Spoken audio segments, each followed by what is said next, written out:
casal disse que ainda não teve acesso ao conteúdo da decisão que determinou a prisão deles, mas ressaltou que vai entrar com um pedido de habeas corpus. Ítalo e Israel foram detidos hoje em Carapicuíba, na Grande São Paulo, sob suspeita de tráfico humano e exploração sexual. O SUS passou a oferecer hoje um teste para detectar o câncer de colo de útero de forma precoce. A tecnologia nacional reconhece a presença do vírus no organismo antes da ocorrência de lesões ou da doença em estágios iniciais, inclusive em pessoas assintomáticas, o vírus do HPV, que causa câncer de colo de útero. Segundo o Ministério da Saúde, o teste será ofertado inicialmente em 11 estados e no Distrito Federal.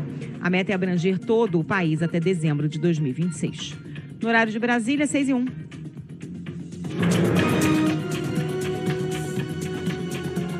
Repórter CBN. As principais notícias do dia, a cada meia hora.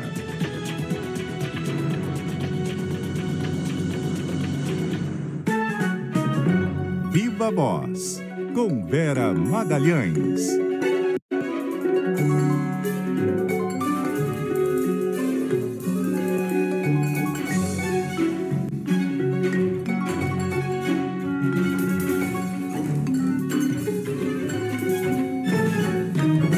Oi, Vera, boa noite, tudo bem? Oi, Débora, boa noite para você e para a Carol, para os nossos ouvintes e também para quem nos assiste. Oi, Vera. Vera, vamos começar a nossa conversa de hoje pela notícia mais fresca do dia aqui. O Supremo Tribunal Federal marcou o julgamento, a data do julgamento do chamado núcleo crucial da trama golpista, que inclui o ex-presidente Jair Bolsonaro. O que esperar desse julgamento? Já sabemos que deve ser um julgamento longo, né? Pois é, ontem a nossa reportagem já informou que seria no mês de setembro e hoje ficou mais claro ali como vão ser divididas as sessões, né, de julgamento. Então, uma jornada intensa ali de sessões, são 8 sessões em 10 dias de setembro, alguns dias com sessões de manhã e à tarde, então tem sessões de manhã e à tarde nos dias 2, 3 e 9 de setembro, 2 e 9, aliás, e além disso, sessões também no dia 3, dia 10 e dia 12 de setembro. Então, bastante coisa para dar conta de um núcleo que tem 8 réus. O ex-presidente Jair Bolsonaro e outros 7, entre ex-ministros, generais e o ajudante de ordens, tenente-coronel Mauro Cid. Então, todos os olhos do Brasil vão estar voltados para o Supremo nesse momento. Julgamento na turma, lembrando, né? Turma composta de 5 ministros, o relator Alexandre de Moraes, o presidente da turma, o ministro Cristiano Zanin, e além deles os ministros Luiz Fux, Carmen Lúcia e Flávio Dino. O que esperar, Débora e Carol, é aquilo que a própria defesa, procuradores com quem a gente conversa, outros ministros da corte vem dizendo, como a lista de provas é muito robusta, inclui ali documentos com um teor bastante grave, mostrando que houve conversas sobre minutas de golpe, sobre a tal Operação Punhal Verde e Amarelo, que visava, entre outras coisas, até a eliminação do presidente, na época presidente eleito, o presidente Lula, o vice Geraldo Alckmin e o próprio ministro Alexandre de Moraes. Diante de tudo isso, da confissão do Mauro Cid, da delação dele em relação aos demais réus, ninguém espera absolvições nesse núcleo.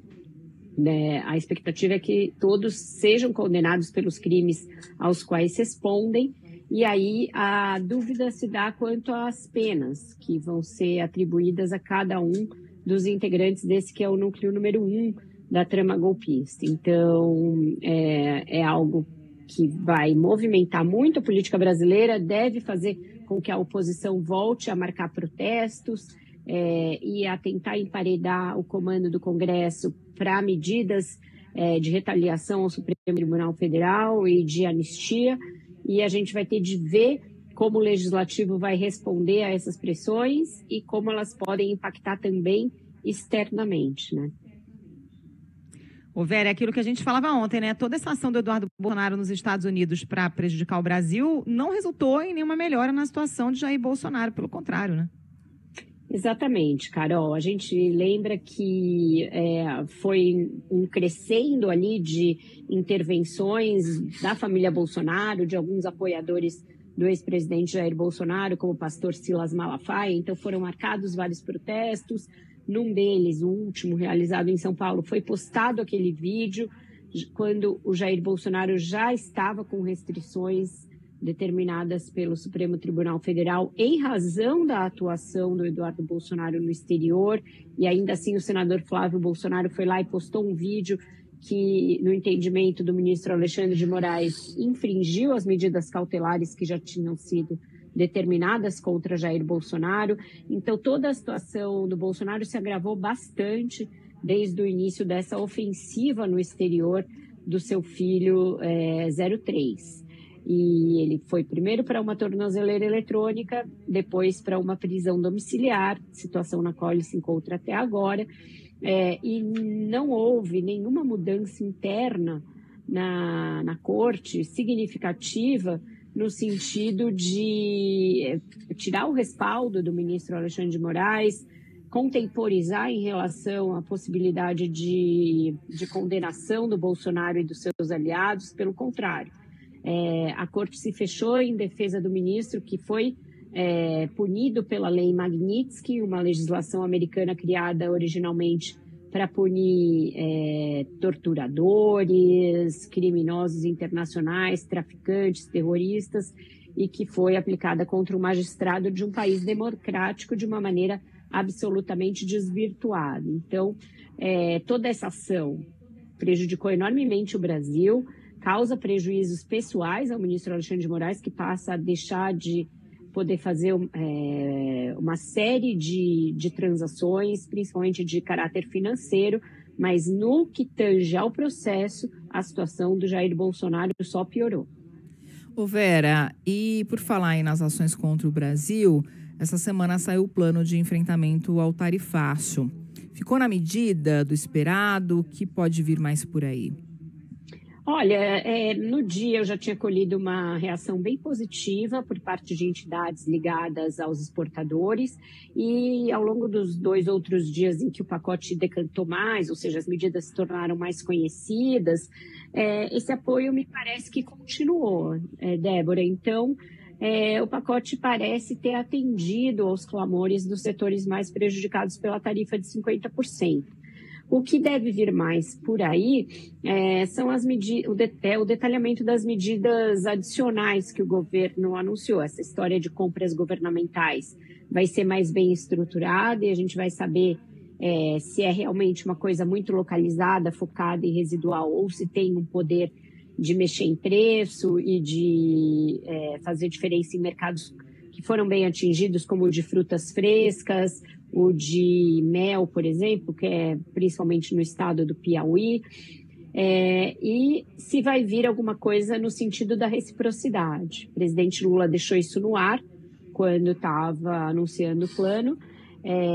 Ele está sendo desaconselhado a adotar algum tipo de retaliação contra os Estados Unidos, porque está claro agora que o Donald Trump não tem muitos limites e que pode voltar a sancionar as exportações brasileiras. Então, todo mundo pisando em ovos em relação a essa questão da reciprocidade, mas o Lula não fechou totalmente as portas para isso. Então, é uma coisa que a gente vai precisar monitorar, né, com as fontes nas próximas semanas, para saber se o presidente vai se contentar em ajudar os setores e manter a retórica da soberania, ou se vai sim partir para algum tipo de sanção contra produtos americanos. E caso isso aconteça, uma das áreas mais visadas é a questão dos medicamentos, a retirada de patentes ou o aumento de alíquotas para alguns medicamentos. Mas isso também pode causar danos para pacientes, para pessoas que usam alguns remédios. Então,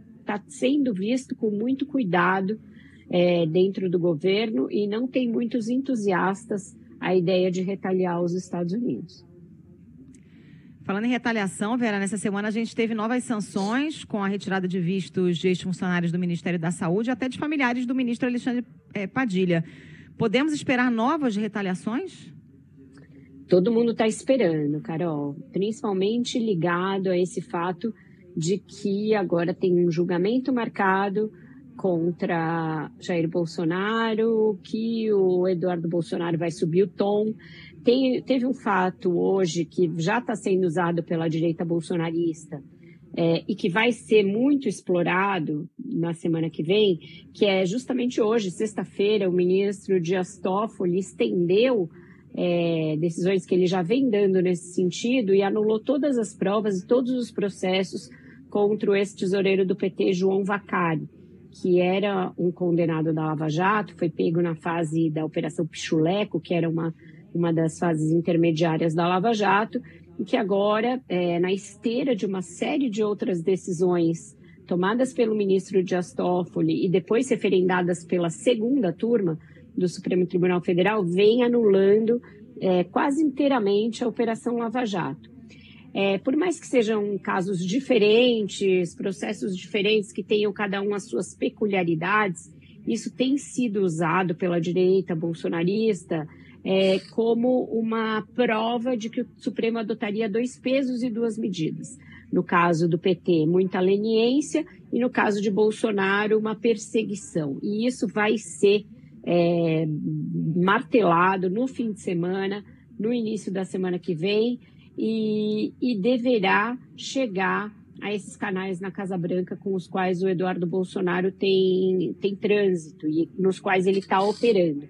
E pode ser, no que eu colhi junto a algumas fontes ligadas ao bolsonarismo, motivo para novas sanções contra outros ministros do Supremo sob a alegação de que a Corte age com viés político. Então, muita gente esperando que sim, que outros ministros do Supremo e seus familiares, principalmente, sejam alvos nas próximas semanas de novas sanções por parte do governo americano.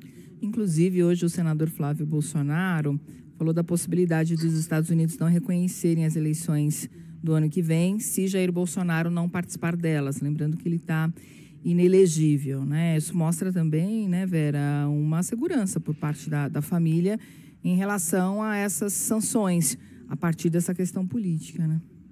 Veja a gravidade disso, Débora. Não reconhecer eleições é algo que se faz só em casos de praticamente você anunciar um rompimento diplomático com aquele país.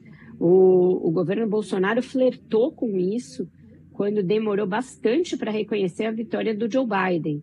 Então, você veja que é uma característica de governos com esse viés mais autoritário, usar essa que é uma prerrogativa das nações de reconhecer eleições de outros países de forma ideologizada. Seria bastante grave se isso acontecesse. A gente espera que não cheguemos a esse ponto, mas não dá para descartar nenhuma coisa, dada a maneira bastante inédita com que o Donald Trump está conduzindo a política externa norte-americana. Vera, o grande assunto que mobilizou essa semana os políticos, o Brasil todo, né, as redes sociais, foi a reação àquela onda sobre a adultização de crianças no ambiente virtual, graças à denúncia do influenciador Felca. Hoje, o Ítalo Santos, um outro influenciador, foi preso.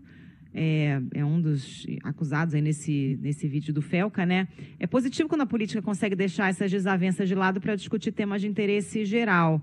Você acha que vai ter avanço, mesmo quando essa onda, esse buzz todo passar? É o que a gente espera, né, Carol? Porque a gente já viu em outras ocasiões um clamor semelhante que depois resulta em nada. Os projetos ficam lá, dormitando, eles até ganham alguma tração no começo, você faz audiências públicas para surfar justamente na onda dos assuntos, mas depois eles não chegam a ser votados em plenário nas 2 casas, depois sancionados e depois colocados em prática. Então, o que se espera é que na esteira dessa mobilização virtuosa promovida pelo influenciador, venham decisões que resultem em ganhos para a gente ter realmente a maior proteção para crianças e adolescentes no ambiente digital. O projeto que está aí no foco é o projeto 2628, que é de 2022, portanto, veja, o projeto já foi apresentado há 3 anos, até já foi aprovado no Senado, mas vinha andando a passos lentos na Câmara. Ganhou essa relevância porque o presidente da Casa, Hugo Mota, já no fim de semana trouxe o assunto para as redes sociais dele. Então, agora, a tendência é que ele ganhe velocidade, seja aprovado na Câmara, e aí a gente vai começar a ter alguma regulação de redes sociais. A diferença é que agora, mesmo quem era contrário a qualquer tipo de regulamentação, quando se discutiu o projeto lá atrás, está a favor, com o discurso de que é preciso sim, e é mesmo, proteger aqueles menores de idade, tanto de conteúdos erotizantes, quanto de tentativas de usar sua imagem para monetização indevida.